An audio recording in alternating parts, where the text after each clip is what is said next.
আগামীর বাংলাদেশ উলামায়ে কেরামের বাংলাদেশ, আগামীর বাংলাদেশ পীর মাশায়েখের বাংলাদেশ, আগামীর বাংলাদেশ আল কোরআনের রাজ কায়েমের বাংলাদেশ।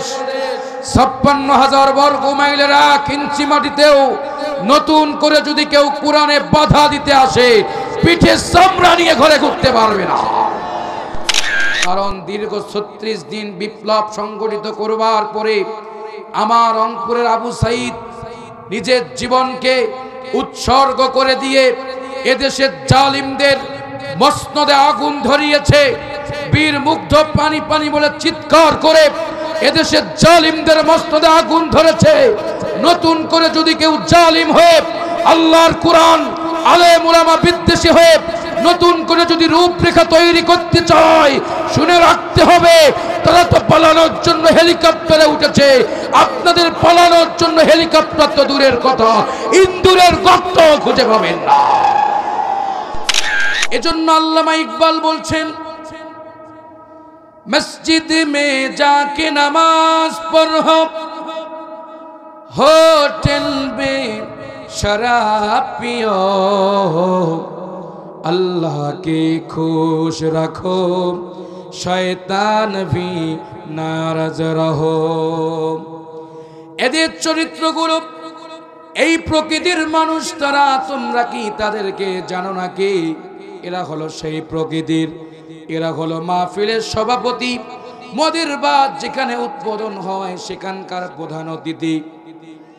এরা মসজিদে যায় আল্লাহকে খুশি করার জন্য, এরা মন্দিরে যায় ভগবানকে খুশি করার জন্য।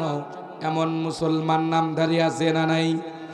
পাবনার মানুষেরা এরা মন্দিরে যায়, গির্জায় যায় দাদারে খুশি করার জন্য। আর ভোটের আগে শাহজালালের মাজারে গিয়া জিয়ারত করে শাহজালালের কাছে বলে, বাবা শাহজালাল সব কিছু হালাল করে দে, আমি বিনা ভোটে এমপি হতে চাই। এজন্যই আল্লামা ইকবাল দুঃখ করে বলেছেন, এমন একটা শতাব্দীতে তোমরা পা রাখতেছ, যেই শতাব্দীর মানুষেরা আল্লাহর কোরআন ভুলে যাবে, তাওহীদ ভুলে যাবে, কোরআনের আইন ভুলে যাবে, ইসলাম ভুলে যাবে। আর ওই সমাজের মানুষগুলো শয়তানকে খুশি করার জন্য, তাগুতদের খুশি করার জন্য ওই মানুষগুলো দিন রাত প্রাণপণ চেষ্টা করবে। চিৎকার দিয়া বলতে হবে, বলেন তো, যারা আল্লাহর জমিনে আল্লাহর দিন কায়েম দেখতে চায় না, এরা মুসলমানের বাচ্চা না, এরা মুনাফিকের বাচ্চা। তাহলে আসুন আমরা আমাদের মূল আলোচনায় ফিরে যাই। মহান রব্বুল আলামিন আপনাকে আমাকে বানিয়েছেন, উদ্দেশ্য কয়টা? সবাই কথা বলেন।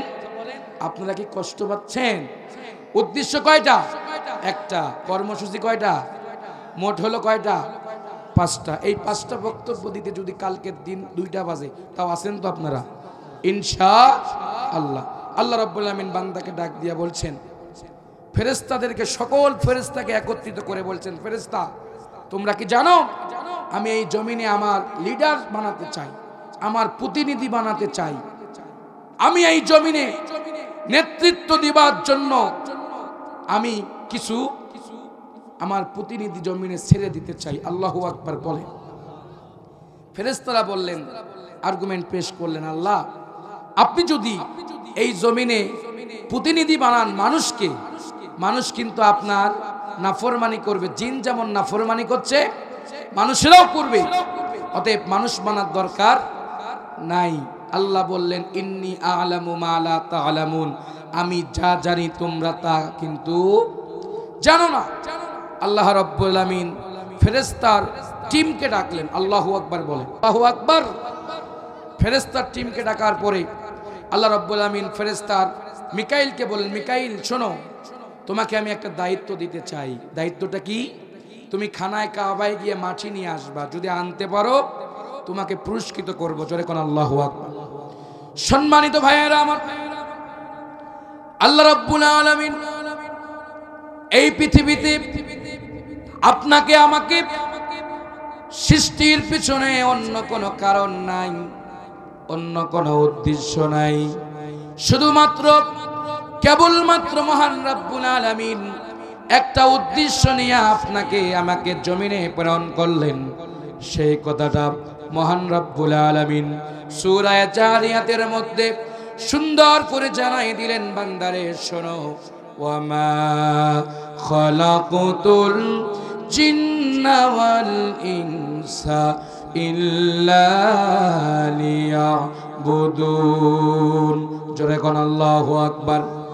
আল্লাহ রাব্বুল আলামিন সুন্দর করে জানাই দিলেন, এই পৃথিবীতে জিন এবং ইনসানকে, মানুষদেরকে আমি সৃষ্টি করেছি ও বান্দারে একমাত্র আমার গোলামি করার জন্য, আমার দাসত্ব করার জন্য, আমার আইন মানার জন্য, বিধান মানার জন্য, নিষেধ কাজগুলোকে বর্জন করার জন্য।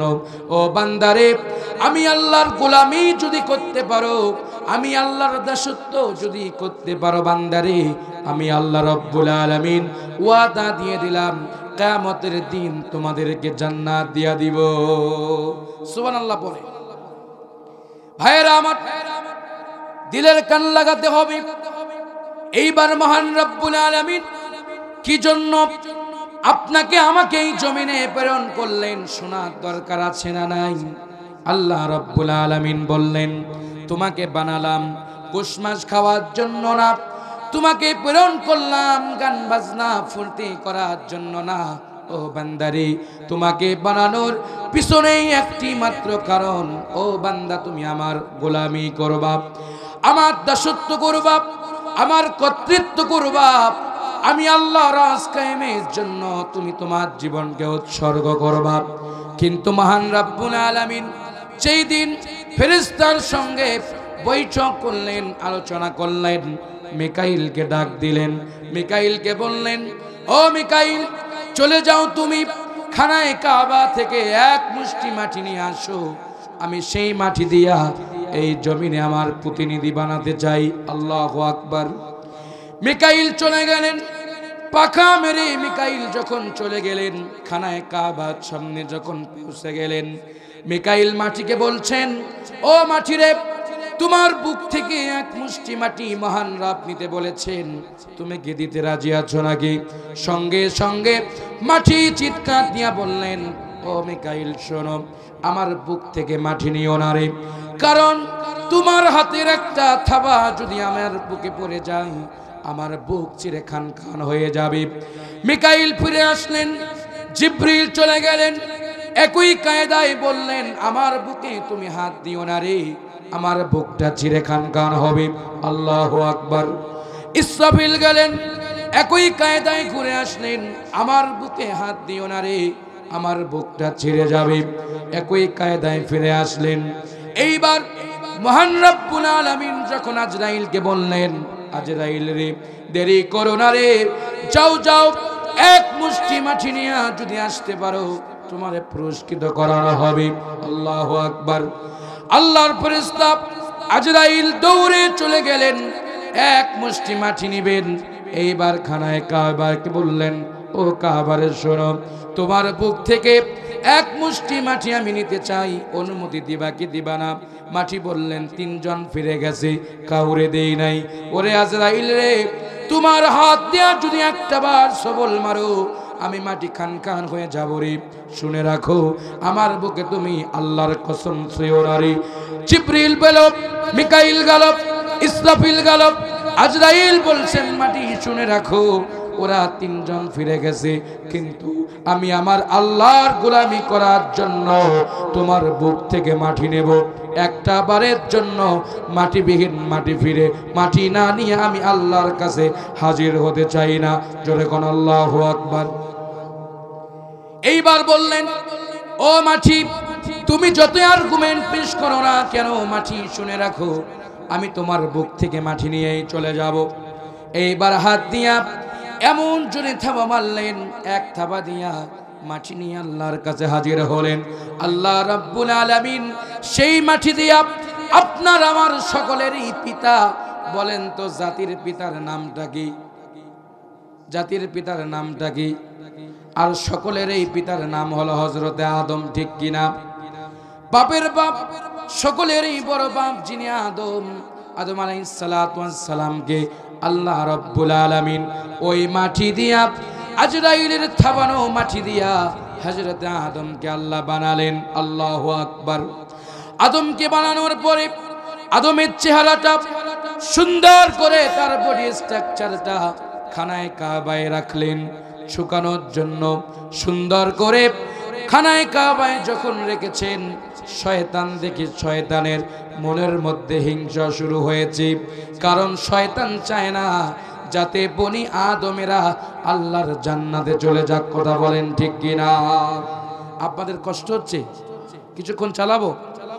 শয়তান চায় না বনি আদম যাতে জান্নাতের মেহমান হয়ে যায়, শয়তান মন থেকে চায় না। শয়তানের ভিতরে হিংসা আসলো, জিলাদ উঠে গেল। এইবার শয়তান যখন হিংসা করতে গিয়া শয়তানের মুখ থেকে লালা বের হলো, আল্লাহ রাব্বুল আলামিন জানাই দিলেন, ইবলিস রে, তোর মুখের নাপাক লালাগুলো দিয়া আমি এমন একটা প্রাণী বানাবো যেই প্রাণীটা হবে তোমাদের জন্য হারাম, যেই প্রাণীটা হবে তোমাদের জন্য হারাম, যেই প্রাণীটা হবে নাপাক।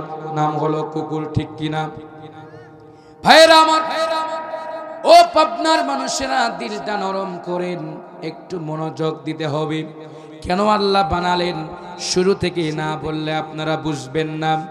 আল্লাহ রাব্বুল আলামিন সুন্দর করে কোরআনে কোট করে জানাই দিলেন, বান্দারে একটা বার কি খেয়াল করো নাই, আমি যখন আদমকে বানালাম, বানানোর পরে আদমকে জান্নাতে রাখলাম, বলেন তো আপনার আমার বাড়ি, সকলের এই বাড়ি কোন জায়গায়? সবাই কথা কয় না। মালিক তুমি জান্নাতে, তোমার কাছে আবার একটা ঘর বানিয়ে দিও। জোরে কর আমিন। ভাইরা আমার, আপনার আমার বাড়ি, সকলেরই বাড়ি জান্নাতে, কিন্তু মহান রব্বুল আলামিন জান্নাত থেকে কেন বের করলেন সে প্রশ্ন শোনার দরকার আছে না নাই?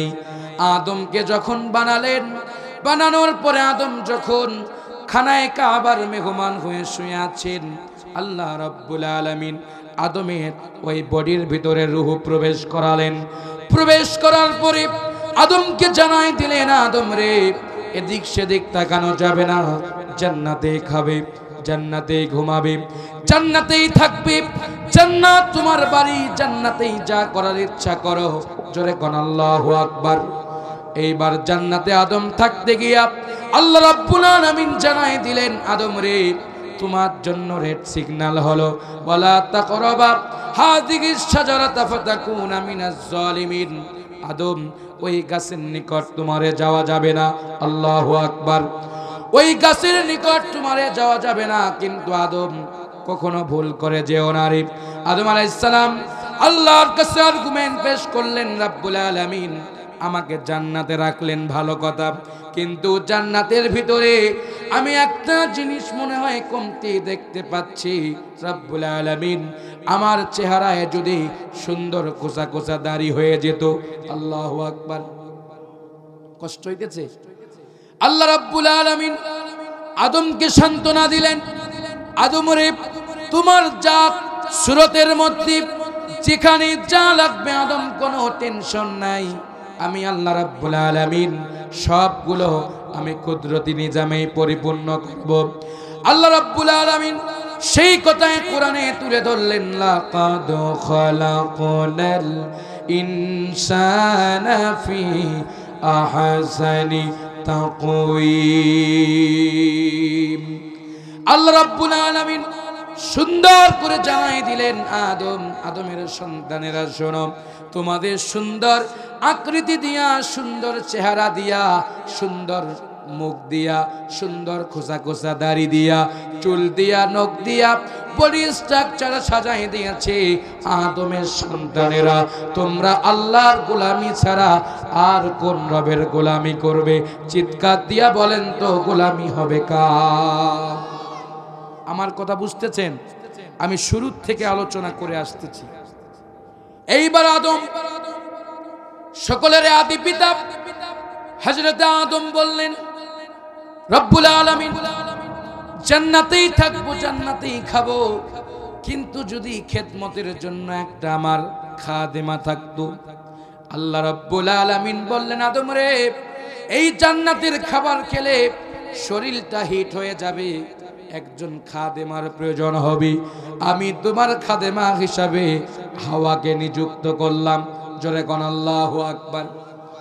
এইবার আদম আলাইহিস সালামকে আল্লাহ রাব্বুল আলামিন সুন্দর করে জান্নাতের ভিতরে সব প্রশিক্ষণ দিয়া, সব ট্রেনিং প্রাপ্ত করে আল্লাহ রাব্বুল আলামিন আদমকে জানাই দিলেন, আদম রে, তোমার থেকে যত সন্তান আসবে, যতগুলো আমার বান্দা জমিনে আসবে, তারা একমাত্র আমার গোলামি করবে।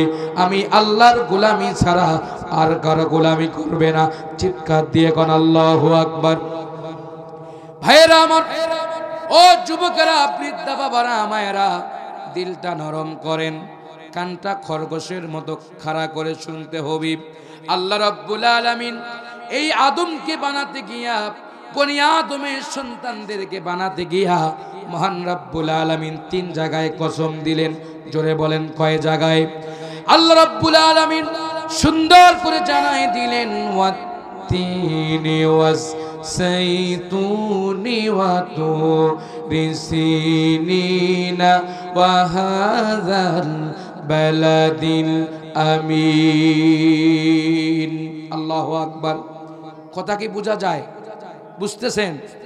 আল্লাহ রাব্বুল আলামিন সুন্দর করে বললেন, ওয়াত্তিনি ওয়াস-সাইতুনি ওয়া তুরি সিনিনা ওয়া হাযাল বালাদিল আমিন। 3 পর্বতের কসম, জাইতুনের কসম, ওয়া হাযাল বালাদিল আমিন। ও বান্দা, বালাদ শহরের কসম, শুনে রাখো। পরবর্তী স্টেপে আমি আল্লাহ রাব্বুল আলামিন জানাই দিলাম, লাকাদ খালাকনাল ইনসানা ফি আহসানি তাকওয়িম। বান্দারে, তোমারে উত্তম আকৃতি দিয়া, উত্তম সূরত দিয়া, কানের জায়গায় কান দিয়া, নাকের জায়গায় নাক দিয়া, হাতের জায়গায় হাত দিয়া, চোখের জায়গায় চক্ষু দিয়া বান্দা তোমারে সৃষ্টি করলাম। বান্দা, হুদাও সৃষ্টি করি নাই। ও বান্দারে, তোমাকে একমাত্র আল্লাহর গোলামি করার জন্য বানাইছি। বক্তব্য বুঝেছেন কি বুঝেন নাই জানি না, বুঝছেন? আল্লাহ বললেন, বান্দারে, ওয়াজআল্লাহু আইনাইন, টানা টানা চক্ষু দিলাম, ওয়ালিসানাও ওয়া শাফাতাইন, সুন্দর একটা জিহ্বা দিলাম, ওয়াহাদাইনাহুন নাজদাইন, 2টা হাত দিলাম। আল্লাহু আকবার। আপনাদের মনে হয় কষ্ট হচ্ছে নাকি? সুন্দর সুন্দর চক্ষু দিলাম, টানা টানা 2টা চক্ষু দিলাম। ও বান্দারে, ঠোঁট দিলাম, ঠোঁটের ভিতরে আমি আল্লাহ জিহ্বা দিলাম। একটা জিহ্বা না, 2টা জিহ্বা সেট করলাম। ও বান্দারে, হাত 2টা দিলাম। এই হাত তুলে গুনাহ করেছো বান্দা, তুমি তোমার রবকে বলবা, রব্বানা যালামনা আনফুসানা ওয়া ইল্লাম তাগফির লানা ওয়া তারহামনা লানাকুনান্না মিনাল খাসিরিন। তুলেছ, এই 2 হাত তুলে নত হয়েছো বান্দা, মসজিদে গিয়া সেজদা দিয়েছো, আমি আল্লাহকে ডেকেছো, দাসখতের উপর মাথা লাগাই দিয়েছো। ও বান্দারে, শুনে রাখো, আমি আল্লাহকে ডাকার আগে আমি আল্লাহ তোমার ডাক শুনে তোর গুনাহগুলো সব মাফ করে দিয়েছি। সুবহানাল্লাহ কইতে পারলেন না? আপনাদের জীবনে কি গুনাহ নাই? আমার জীবনে গুনাহ নাই? আছে। আমাদের বয়সের থেকে আমাদের গুনার পরিমাণ বেশি, ঠিক কিনা বলে? আমাদের বয়সের থেকে, ওজনের থেকে আমাদের গুনার পরিমাণ অনেক বেশি। ভাইয়ার আমার, হয়তো অনেকে মনে করতেছেন যে হুজুর, আগের বক্তব্যগুলো তো ছিল আগুন বক্তব্য, এখন কেন হিট টিট কিছুই দিচ্ছেন না? সব জায়গায় হিট দিলে আর কাজ হয় না। হিট দিয়ে লাভটা কি? এদেশের স্বৈর শাসকদের তো পতন হয়েছে। যতক্ষণ পর্যন্ত সোনা শক্ত হয়ে, শক্ত হবার পরে প্রস্তুত করার মতো যখন স্বর্ণ ঠিক হয়ে যায়, তখন আর স্বর্ণকে পিটাতে হয় না, ঠিক কিনা বলেন? আমরা 16 বছর লড়াই করেছি, জীবন দিয়েছি, রক্ত দিয়েছি, আমাদের ভাইয়েরা শহীদ হয়েছেন। শুধু চাইছিলাম এদেশের খুনিদের পতনের ঘন্টা কবে বাজবে। এখন খুনিদের পতনের ঘন্টা বেজেছে। এখন আমাদেরকে কোরআনের রাজ কেমনে কায়েম করা যায় সেই দীপ্ত শপথ নিয়ে ময়দানে আমাদেরকে আগাতে হবে। হাসিনা পালাইছে এটা পুরান বক্তব্য না। এই বক্তব্য শুনতে শুনতে আপনাদের কান ঝালা বলা হয়ে গেছে। কথা কয় না? হাসিনা পালাইছে ওর আমল নামা নিয়ে, মিয়া তোমার আমল নামার কি খবর? হাসিনা পালাইছে ওর আমল নামা নিয়া, তোমার আমল নামার খবর কি? হাসিনার বিরুদ্ধে কথা বলে লোক ভালোবাসে, হুজুর হুজুর ঠিক আছে, ওকে নিয়ে যতক্ষণ কথা বলবো 2 মিনিট যদি কোরআন থেকে আলোচনা শোনাই অনেক লাভ। ও তো গেছে জাগা মতো, দাদার টানে দাদি চলে গেছে, ঝামেলা শেষ। দাদার টানে দাদি যাবেই স্বাভাবিক। আমরা কি করতেছি এইটা আমাদের দেখতে হবে, যাতে আগামী নির্বাচনে কোন চোর বাটপার ক্ষমতা আসতে না পারে, কোরআন দিয়ে যাতে সমাজ সাজা যায় এই প্রতিজ্ঞা নিয়ে আপনাদেরকে আগাতে হবে। তাহলে আল্লাহ রাব্বুল আলামিন আপনাকে আমাকে বানালেন, উদ্দেশ্য কয়টা? কর্মসূচি কয়টা? 4টা। উদ্দেশ্য হলো ইবাদত। এখন ইবাদত বলতে আপনারা কি বোঝেন আমি তো জানি না। ইবাদত কি শুধু নামাজ পড়া? নামাজেই তো আমরা ঠিকভাবে পড়ি না। কথা কয় না? নামাজের কথা বললে আমাদের প্যান খারাপ হয়, লুঙ্গির ভেজাল হয়। নামাজের কথা বললে হুজুর আজ পড়বো না, পরের মাস থেকে পড়বো। পরের মাস থেকে পড়ার কথা তো মহিলারা বলে, পুরুষরা বলতে পারে। কেমন করে ঘুমাও তুমি ফজর করে কাজা, এমন তো হতে পারে জহরে জানাজা তোমার, এমন তো হতে পারে জহরে জানাজা। মুসলিম হয় না জন্ম নিলে মুসলমানের ঘরে, কাফির মুমিন তফাৎটি হয় সালাতের উপরে। ঠিক না? এই জীবনে হয় না যেন রে, এই জীবনে হয় না যেন নামাজি কো ভুকা যায়, এমন তো হতে পারে জহরে জানাজা। ভাইরা আমার, আল্লাহ রাব্বুল আলামিন আপনাকে বানিয়েছেন ইবাদতের জন্য। সর্বপ্রথম যে ব্যক্তি নিজেকে দাবি করে আমি মুসলিম, আমি একজন মুসলমান, তার সর্বপ্রথম কাজ তার এই কপাল আল্লাহর কাছে নত করতে হবে। আপনার এই কপাল দাসখতের উপর নত করতে হবে। আল্লাহ ছাড়া কাউকে সিজদা দেওয়া যেমন জায়েজ নাই, ইনিল হুকমু ইল্লা লিল্লাহ, জমিন যার সিজদা হবে তার, কোন ভণ্ডের মাজারে সিজদা দেওয়া চলবে না, চলবে না, চলবে না। ভাইরা আমার, আল্লাহর নবীজি দিলের কান লাগান, মিশকাত শরীফ থেকে একটা হাদিস আপনাদের শোনায় মূল আলোচনায় চলে যাই। দিলটা নরম করতে হবে, ভালো করে হাদিসটা করতে হবে। মিশকাত শরীফের বাবুস সালাত অধ্যায়, নামাজ অধ্যায়ের মধ্যে হাদিসটা এসেছেন। আল্লাহর নবী নামাজের প্রতি কতটা গুরুত্ব দিয়েছেন। বিশ্ব নবীজি হঠাৎ ইন্তেকালের 7 দিন আগে বিশ্ব নবীজি প্রচন্ড জ্বরে আক্রান্ত হয়ে গেলেন। বিশ্ব নবীজি একবার হুঁশ হয়ে যান, আর একবার বেহুশ হয়ে যান। বিছানায় ওঠেন, বিছানা থেকে নিচে নামেন, আবার নিচ থেকে উপরে যান। আম্মা জান বললেন, ইয়া রাসূলুল্লাহ, ওগো নবীজি কি হয়েছে আপনার বলেন? আপনি একবার হুঁশ হয়ে যান আর একবার বেহুশ হয়ে যান কেন? ডাক দিয়া বললেন, ওগো প্রাণের স্ত্রী, শুনে রাখো, আমার শরীরটা তেমন কোনো ভালো নয়, আমি মনে হয় আর দুনিয়ায় বাঁচবো না রে।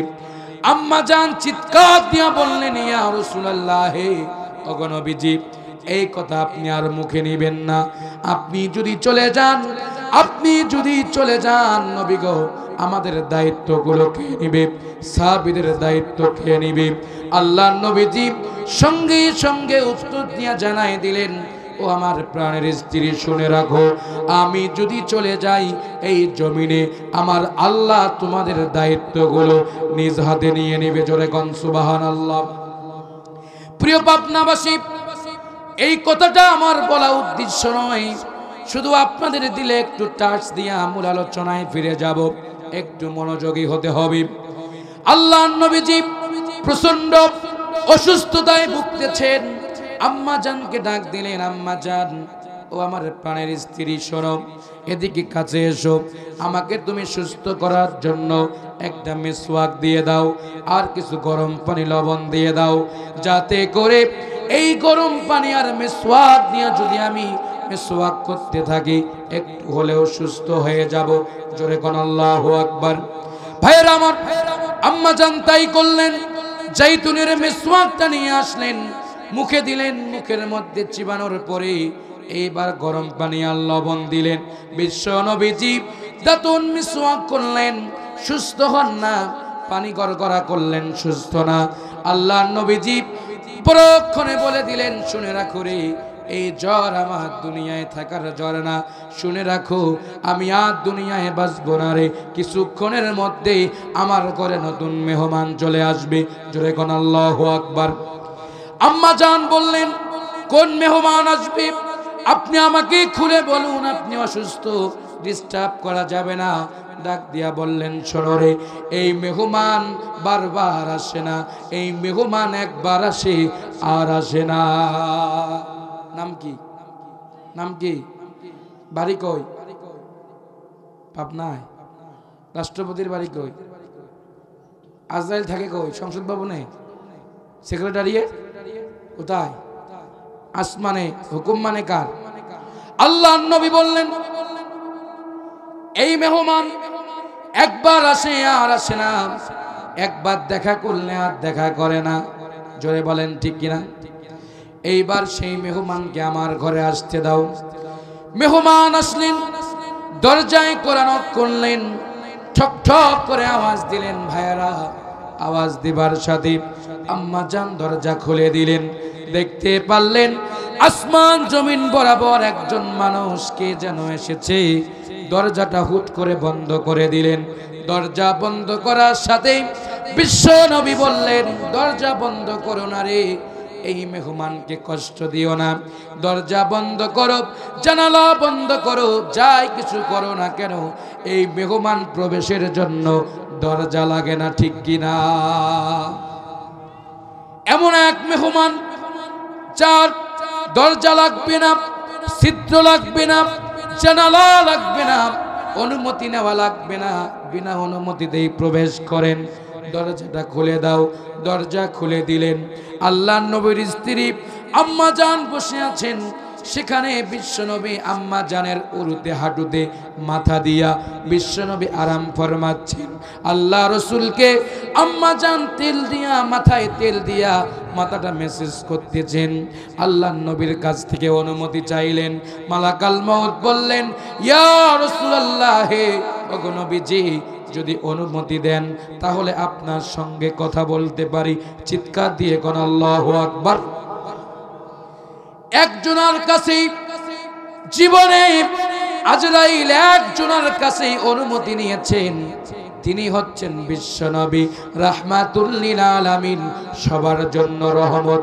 জোরে কোন আল্লাহু আকবার। ওয়া মা আরসালনাকা ইল্লা রাহমাতাল লিল আলামিন। ভাইরা আমার, ও মুরব্বী বাবারা, দিলের কানটা লাগাতে হবে। জীবনের কত সময় না নষ্ট হয়ে গেল, বয়সটা শেষের পথে, না জানি ওই মেহমান কখন এসে যায়, ওই মেহমান না জানি কখন পাকড়াও করে। একটু দিলের কানটা লাগাতে হবে। ভাইয়েরা আমার, আম্মা জান এইবার ডাক দিয়া বললেন, ইয়া রাসূলুল্লাহ, শরীরটা আপনার ভীষণ খারাপ, মেহমানকে একটু যেতে বলবো নাকি? আবার বললেন, শুনে রাখো, এই মেহমানকে যেতে বলো না রে, এই মেহমান বারবার আসে না, এই মেহমান একবার ধরে দ্বিতীয়বার ধরতে চায় না। ইন্না বাতশা রাব্বিকা লাশাদীদ। আল্লাহু আকবার। আমার আপন বলে নাই রে কিছু, আমার আপন বলে নাই রে কিছু, সবই যে লিল্লাহ। তার নূরের তাজাল্লিতে আমি হই ফানা ফিল্লাহ, তার নূরের তাজাল্লিতে আমি হই ফানা ফিল্লাহ। আমার আপন বলে নাই রে কিছু, আল্লাহু আকবার। আমার আপন বলে নাই রে কিছু, সবই যে লিল্লাহ। তার নূরের তাজাল্লিতে আমি হই ফানা ফিল্লাহ, তার নূরের তাজাল্লিতে আমি হই ফানা ফিল্লাহ। লিল্লাহি তাকবীর, নারায়ে তাকবীর। ভাইরা আমার, চালাবো আলোচনা, চালাবো নাকি সমস্যা হচ্ছে? এইবার বললেন অনুমতি দাও, আমি আর দেরি করব না। এইবার অনুমতি দিয়ে দিলেন। মালাকাল মউত, নাম কি? বাড়ি কই? বাড়ি কই? কথা শুনে কার? আরো জোরে কন। এই দেশের পুলিশ কথা শুনে কার? ক্ষমতায় যখন যায় তার। কথা কয় না? ঘুষ খায় কার? ক্ষমতায় যায় যারা, তাদের খায়, ঠিক কিনা? কিন্তু আজরাইল ঘুষ দেয় না, আজরাইল ঘুষ দেয় না, আল্লাহ ঘুষ খায় না, আল্লাহ ঘুষ দেয় না। প্রিয় ভাইয়েরা আমার, আজ সকালবেলা আমার রংপুরের একজন হাফেজ মানুষ সকালবেলা যাচ্ছে মাদ্রাসায় ক্লাস নেওয়ার জন্য। 8টা 10টা 15 খবর এসেছে, হঠাৎ করে বাইক থেকে নিজেই পড়ে গেছে। কোনো গাড়ি তাকে ধাক্কা দেয়নি, নিজেই পড়ে নিজেই উঠে বাইক চালিয়ে বাড়িতে গেছেন। 12টার মধ্যে তার খবর আসলো সে লাশ। আজরাইল ঘুষ খায়? আজরাইল ঘুষ দেয়? আল্লাহ ঘুষ খায়? আল্লাহ খায় না, দেন না। ইন্না বাতশা রাব্বিকা লাশাদীদ। আল্লাহর পাকড়াও যখন আসে তখন তার হাত থেকে কেউ রেহাই পায় না। ভাইরাম, এইবার অনুমতি দেওয়া হলো। আল্লাহর নবীজির মাথার কাছে গিয়া মালাকাল মউত আজরাইল বসলেন। আল্লাহু আকবার বলেন। বিশ্ব নবীজির মাথার কাছে বসলেন, অনুমতি নিলেন। ইয়া রাসূলুল্লাহ, ওগো নবীজি, অনুমতি দিলে অপারেশন চালাতে পারি।